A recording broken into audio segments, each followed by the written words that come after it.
നമസ്കാരം. രാഹുൽ മാക്കൂട്ട വിഷയവുമായിട്ട് ബന്ധപ്പെട്ട് ഒരു വീഡിയോയിലാണ് വന്നിരിക്കുന്നത്. രാഹുൽ മാക്കൂട്ടത്ത് ഒതുക്കി ഇല്ലാതാക്കാനായിട്ട് ശ്രമിച്ച വലിയൊരു കോക്കസ് അത് കുറേ കാലമായിട്ട് പ്രവർത്തിച്ചുകൊണ്ടിരിക്കുന്നത് നമ്മൾ അനുദിനം പറഞ്ഞുകൊണ്ടിരിക്കുന്നതാണ്. ഏതായാലും ആ വിഷയവുമായി ബന്ധപ്പെട്ട് ആ ഒരു വലിയൊരു കോക്കസിൻ്റെ മുന്നണി പോരാളികളായിട്ട് കുറേ സ്ത്രീകൾ രംഗപ്രവേശം ചെയ്തിരുന്നു. പരാതിക്കാരല്ല, അതല്ലാതെ മുന്നിൽ വന്ന് ഈ സ്ത്രീകൾക്ക് വേണ്ടി വാദിക്കുന്നു, രാഹുൽ മാക്കൂട്ട ഭയങ്കര കുറ്റക്കാരനാണ് എന്ന രീതിയിൽ പൊതുമണ്ഡലത്തിൽ അവതരിപ്പിച്ചുകൊണ്ട് വന്ന കുറച്ച് സ്ത്രീകളുണ്ടായിരുന്നു. അതിൽ ഏറ്റവും മുൻപന്തിയിൽ നിന്നു എന്ന് കരുതുന്ന എം.എ. ഷഹനാസ് അവർ ഇന്നിപ്പം മുഖ്യമന്ത്രിക്ക് മുന്നിൽ ഒരു പരാതിയായിട്ട് വന്നിരിക്കുന്നതായിട്ട് അറിയാൻ കഴിഞ്ഞു. വളരെ നല്ല കാര്യമാണ്. കാരണം അവർക്കെതിരെ വ്യക്തിപരമായിട്ട് ആരെങ്കിലും അങ്ങനെ ആക്ഷേപം ഉന്നയിക്കുന്നുണ്ട് എങ്കിൽ അതിനെതിരെ പരാതി കൊടുക്കുകയും ആ പരാതി പ്രകാരം അവർക്ക് നീതി ലഭിക്കുകയും ചെയ്യേണ്ടത് ആവശ്യം തന്നെയാണ്. അതോടൊപ്പം തന്നെ അവർ പ്രതിയായിട്ടുള്ള കേസ്, അതായത് കോഴിക്കോട് ഫസ്റ്റ് ക്ലാസ് മജിസ്ട്രേറ്റ് കോടതി 4 VR സുധീഷ് എന്ന സാഹിത്യകാരൻ നൽകിയിരുന്ന ഒരു ഡിഫർമേഷൻ കേസിൽ പ്രതിയായിരുന്ന ഷഹനാസ് കോടതിയിൽ കീഴടങ്ങി എന്നുള്ളത് വാർത്തയെ അറിയാനിടയായി. അത് നല്ല കാര്യമാണ്. ഈ 2 കാര്യവും നല്ലതാണ്. കാരണം ഇവിടെ നിലനിൽക്കുന്ന നീതിന്യായ വ്യവസ്ഥ അംഗീകരിക്കുന്നു, മാനിക്കുന്നു എന്ന രീതിയിലാണ് ഇപ്പോൾ എം.എ. ഷഹനാസ് ഈ 2 കാര്യത്തിനകത്ത് പ്രതികരിച്ചിരിക്കുന്നത്. ഇങ്ങനെ തന്നെയാണ് ആരാണെങ്കിലും ചെയ്യേണ്ടത് തന്നെ. എന്താണെങ്കിലും ശരി, എം.എ. ഷഹനാസ് കുറേ കാലമായിട്ട് ഈ രാഹുൽ മാക്കൂട്ടം എന്ന വ്യക്തിക്കെതിരെ അതിശക്തമായ അധിക്ഷേപങ്ങളുമായിട്ട് പൊതുമണ്ഡലത്തിൽ വന്നു നിന്നുകൊണ്ട് പറഞ്ഞ കാര്യങ്ങൾ അത് പൊതുമണ്ഡലത്തിൽ അങ്ങനെ തന്നെ നിലനിൽക്കുന്നതുകൊണ്ട് പൊതുമണ്ഡലത്തിൽ നിന്നും ഉയർന്നു വന്ന കുറേ അധികം സ്ത്രീകളും യുവതികളും അതുപോലെ തന്നെ നീതിബോധമുള്ള എല്ലാ വിഭാഗത്തിൽപ്പെട്ട ജനങ്ങളും ചോദിച്ചുകൊണ്ടിരുന്ന കുറേ അധികം ചോദ്യങ്ങളുണ്ട്. ആ ചോദ്യങ്ങൾ ഞങ്ങളൊന്ന് സംഗ്രഹിച്ച് എം.എ. ഷഹനാസിനോട് ഇപ്പോൾ ചോദിക്കുന്നു. അത് എം.എ. ഷഹനാസിനോട് ഇതിങ്ങനെ ചോദിക്കാൻ കാരണം എം.എ. ഷഹനാസ് തന്നെ പൊതുമണ്ഡലത്തിൽ വന്ന് ഇത്തരം കാര്യങ്ങൾ വളരെ ആവർത്തിച്ച് വ്യക്തമായിട്ട് പറഞ്ഞിരുന്നത് കൊണ്ട് മാത്രമാണ് എം.എ. ഷഹനാസിനോട് ഇത്തരം ചോദ്യങ്ങൾ കൃത്യമായിട്ട് ചോദിക്കുന്നത്. അത് കൂടുതൽ സ്ത്രീകളും സഹോദരികളും അയച്ചു തന്നിരുന്ന അല്ലെങ്കിൽ അവരെ ഞങ്ങൾ വിളിച്ച് ചോദിച്ചിരുന്ന ആ ചോദ്യങ്ങളെ അടിസ്ഥാനപ്പെടുത്തിയിട്ടാണ് ഒരു 12 ചോദ്യങ്ങൾ. ഈ 12 ചോദ്യങ്ങൾ എം.എ. ഷഹനാസിനോട് ചോദിക്കുന്നു, പൊതുമണ്ഡലത്തിൽ നിന്നുകൊണ്ട് തന്നെ ചോദിക്കുന്നു. അതൊന്ന് എം.എ. ഷഹനാസിനെ ഒന്ന് അറിയിക്കുന്നു. നീതിബോധമുള്ള പൊതുസമൂഹം എം.എ. ഷഹനാസിനോട് ചോദിക്കുന്ന 12 ചോദ്യങ്ങൾ. എം.എ. ഷഹനാസ് എന്ന സ്ത്രീക്ക് 1% വ്യക്തിത്വവും സംസ്കാര ബോധവും ഉണ്ടെങ്കിൽ നിങ്ങൾ കഴിക്കുന്ന ആഹാരത്തിനും കുടിക്കുന്ന വെള്ളത്തിനും ശ്വസിക്കുന്ന വായുവിനും വെറും 1% മൂല്യം കൽപ്പിക്കുന്നുവെങ്കിൽ ഇവിടുത്തെ നിയമം അനുശാസിക്കുന്ന സാമാന്യ ബോധമുള്ള ജനങ്ങൾ ചോദിക്കുന്ന ന്യായമായ ചോദ്യങ്ങൾക്ക് മറുപടി നൽകും. 1-ാം ചോദ്യം. ചോദ്യം നമ്പർ 1. രാഹുൽ മാക്കൂട്ടൻ നിങ്ങളെ ഫിസിക്കലായി അബ്യൂസ് ചെയ്യാൻ നിങ്ങൾ അയാൾക്ക് അവസരം നൽകിയിരുന്നില്ല എന്ന് പറയുന്ന നിങ്ങൾ എന്ത് തെളിവിൻ്റെ അടിസ്ഥാനത്തിൽ ആണ് അയാൾ സ്ത്രീകളെ ക്രൂരമായി ലൈംഗിക വൈകൃതങ്ങൾക്ക് ഉപയോഗിക്കുന്ന വ്യക്തിയാണ് എന്ന് ഉറപ്പിച്ചു പറയാൻ സാധിക്കുന്നത്? 2.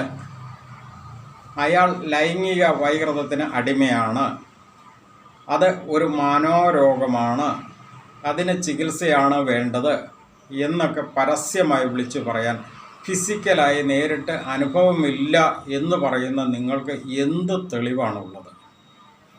3. രാഹുലിനെതിരെ രേഖാമൂലം ഉയർന്നു വന്ന പരാതികളെല്ലാം സൗഹൃദപരമായി നടന്നിരുന്നതാണെന്നും സൗഹൃദം വഷളായപ്പോൾ പീഡന പരാതികളായി മാറിയതാണെന്നും വിശദമായ വാദപ്രതിവാദങ്ങൾ രേഖകളും തെളിവുകളും പരിശോധിച്ച് ബഹുമാനപ്പെട്ട കോടതികൾ തന്നെ ഉത്തരവിലൂടെ വ്യക്തമാക്കിയിട്ടും നിങ്ങൾ പറയുന്ന ഈ കാര്യങ്ങൾക്ക് കടുക് മണിയോളമെങ്കിലും വാസ്തവമുണ്ടെന്ന് തെളിയിക്കാൻ നിങ്ങളുടെ കയ്യിൽ എന്ത് തെളിവാണുള്ളത്? 4.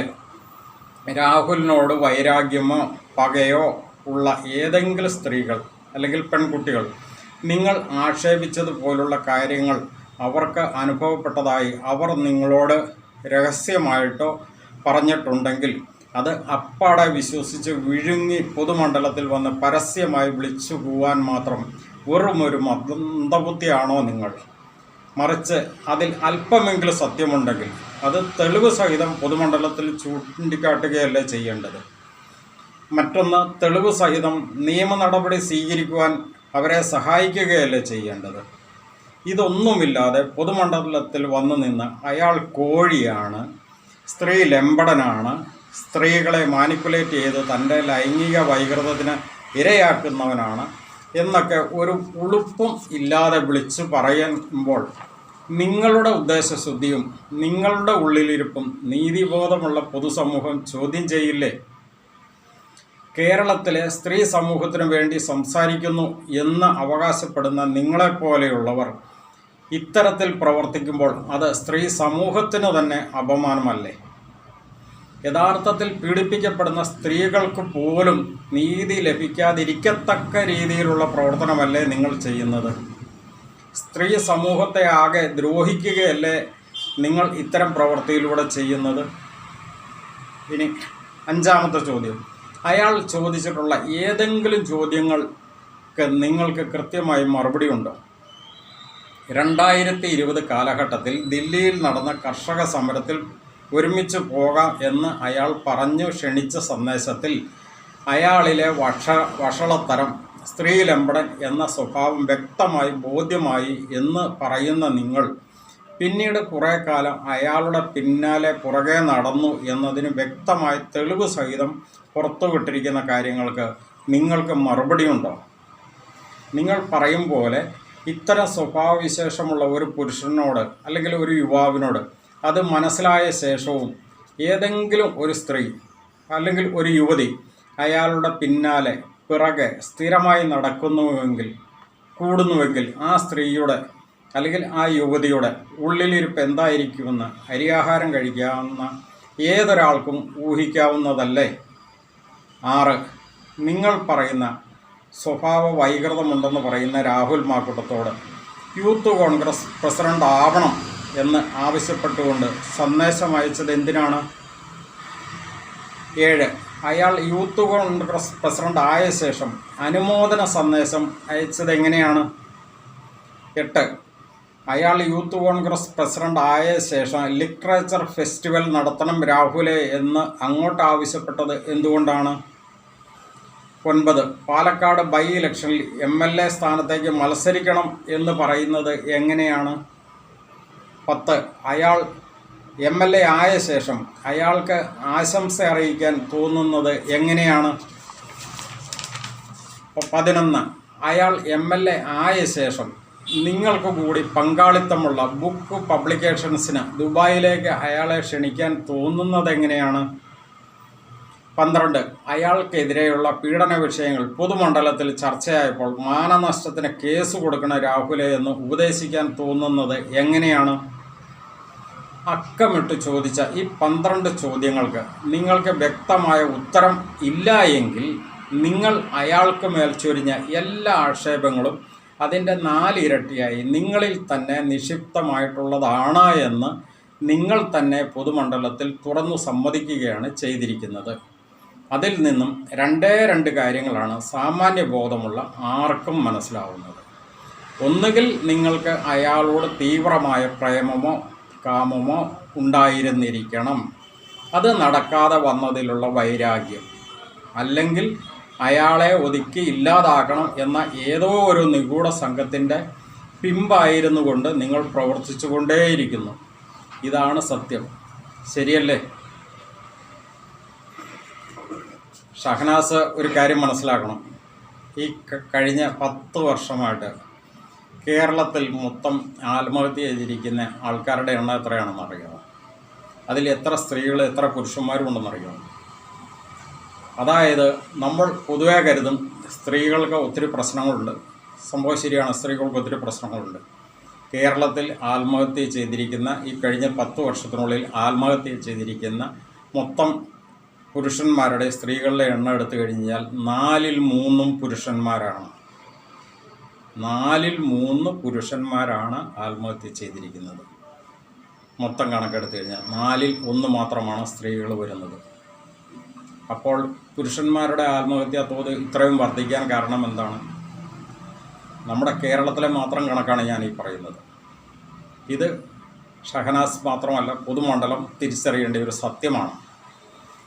അത് എന്തുകൊണ്ടാണെന്നുള്ളത് നമ്മൾ വിലയിരുത്തുക. കാരണം നമ്മൾ ഒറ്റയ്ക്കൊരു കാര്യം ഒന്ന് ഓർക്കുക.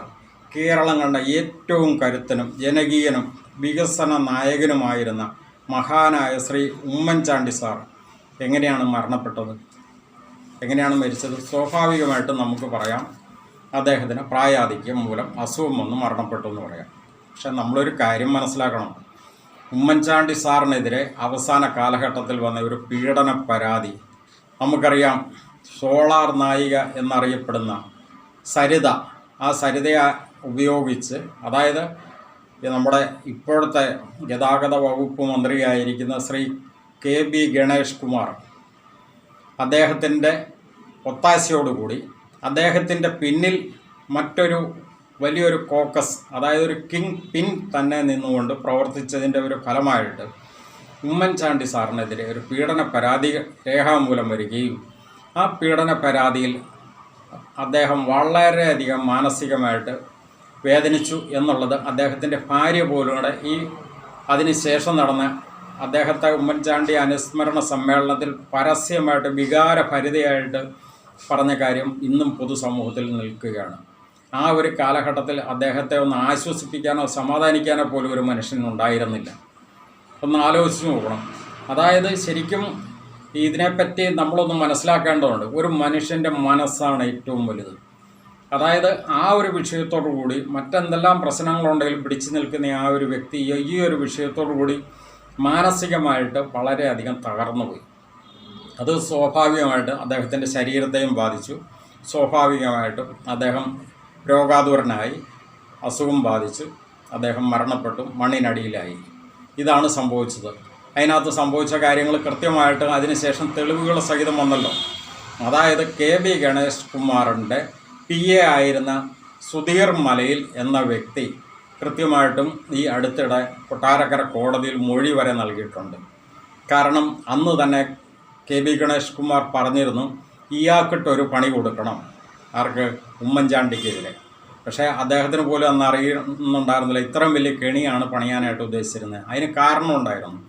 കാരണം KB ഗണേഷ് കുമാറിൻ്റെ കുടുംബപരമായിട്ടുള്ള ഇഷ്യൂസ് പൊതുസമൂഹത്തിൽ ഉയർന്നു വരികയും അന്ന് KB ഗണേഷ് കുമാറിൻ്റെ അച്ഛനായിരുന്ന R Balakrishna Pillai sir KB Ganesh കുമാറിനെ മന്ത്രിസഭയിൽ നിന്ന് പുറത്താക്കണമെന്ന് ശക്തമായിട്ട് ഉമ്മൻചാണ്ടി സാറിനോട് ആവശ്യപ്പെടുകയും ഉമ്മൻചാണ്ടി സാറ് പരമാവധി പിടിച്ചു നിർത്താൻ നോക്കിയിരുന്നുവെങ്കിൽ പോലും കൂടെ വിഷയം ഗൗരവമായി വന്ന സാഹചര്യത്തിൽ KB ഗണേഷ് കുമാറിനോട് രാജിവെക്കാൻ പറയുകയും KB ഗണേഷ് കുമാർ രാജിവെക്കുകയും ചെയ്തു.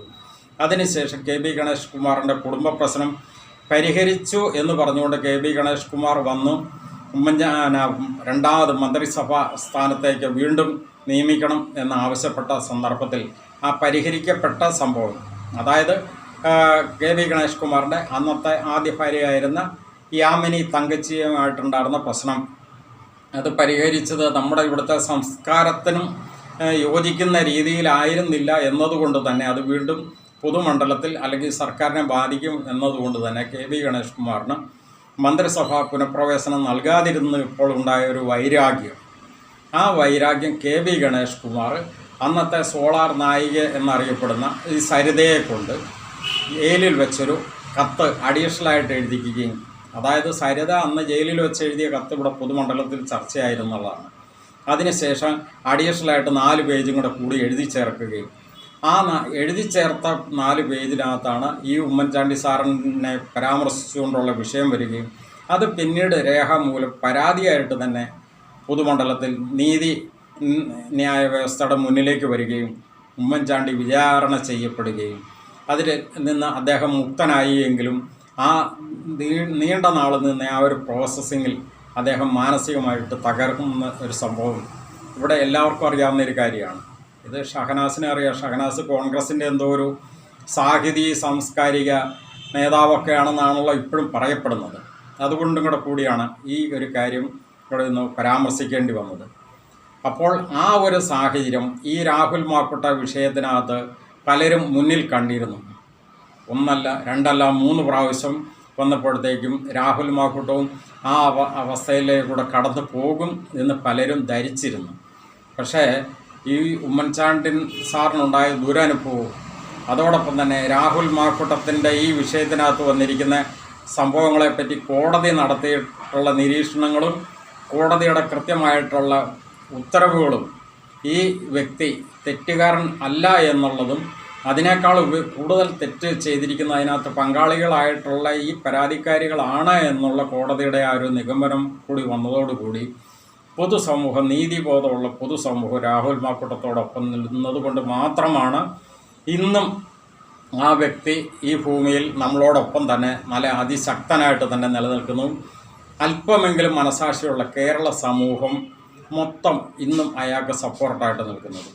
അപ്പം അങ്ങനെയുള്ളൊരു സാഹചര്യത്തിൽ യാതൊരു തെളിവുകളും ഇല്ലാതെ ആ വ്യക്തിയെ ആക്ഷേപിച്ച് പൊതുമണ്ഡലത്തിൽ വന്ന് അതും പത്രസമ്മേളനത്തിൽ നടത്തി തന്നെ കൃത്യമായിട്ടും ഇങ്ങനെ പറയുമ്പോൾ അതിന് കടുക് മണിയോളമെങ്കിലും തെളിവ് ഹാജരാക്കാൻ ഉത്തരവാദിത്വം ഉണ്ടായിരിക്കണം. അത് ഏതൊരു വ്യക്തിയാണെങ്കിലും, അത് MA ഷഹനാസ് ആണെങ്കിലും ഞാനാണെങ്കിലും അല്ലെങ്കിൽ ഇത് കേട്ടുകൊണ്ടിരിക്കുന്ന ഏതൊരു വ്യക്തിയാണെങ്കിലും ചെയ്യാൻ ഉത്തരവാദിത്വമുണ്ട്. കാരണം ഇന്ത്യൻ പൗരൻ എന്ന നിലയിൽ അല്ലെങ്കിൽ ഇന്ത്യയിൽ പൗരത്വം ഉള്ള ഒരു വ്യക്തി എന്ന നിലയിൽ ഇത് എല്ലാവരും ചെയ്യാൻ ബാധ്യസ്ഥരാണ്.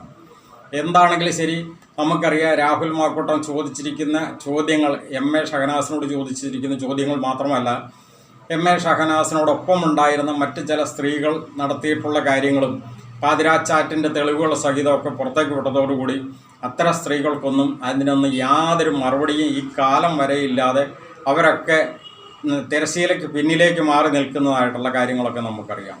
എന്താണെങ്കിലും MA ഷഹനാസ് ഈ കാര്യത്തിനകത്ത് ഈ ചോദിച്ചിരിക്കുന്ന ചോദ്യങ്ങൾക്ക് മറുപടി സമൂഹത്തിൽ നൽകും എന്ന് പ്രതീക്ഷിച്ചുകൊണ്ട് നിർത്തുന്നു.